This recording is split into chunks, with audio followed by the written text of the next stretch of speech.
কারোর প্রতি জুলুম, কারোর প্রতি অবিচার, গায়ের জোর খাটানো, মাস্তানি গুন্ডামি করা, প্রভাব প্রতিপত্তি দেখানো, যে কাউকে দুর্বল পেয়ে তার উপরে চড়াও হওয়া, কাউকে ঠকিয়ে নিজের কাজ সিদ্ধ করা, এই মানুষের প্রতি জুলুম অবিচার, এটার শাস্তি আল্লাহ তাআলা দুনিয়াতে দেন।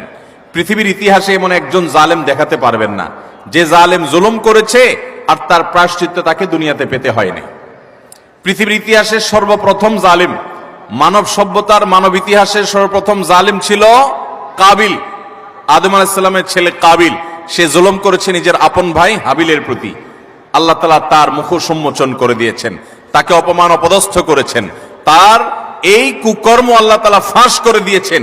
এটি ছিল আল্লাহর পক্ষ থেকে তার জন্য দুনিয়ার শাস্তি, আখিরাতের শাস্তি তো আছেই। পৃথিবীর ইতিহাসে বহু জালেম গিয়েছে, নমরুদ জুলুম করেছে, আবু জাহাল জুলুম করেছে, উতবা সাহেবা জুলুম করেছে, অনেক পরাশক্তি জুলুম করেছে।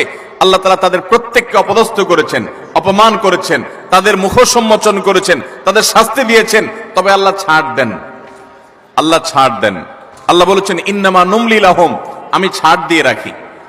ইন্না কাইদি মাতিন, ছাড় দেওয়ার পরে যখন ধরি সে ধরাটা হয় বড় শক্ত, সেটা থেকে বাঁচার কোনো উপায় থাকে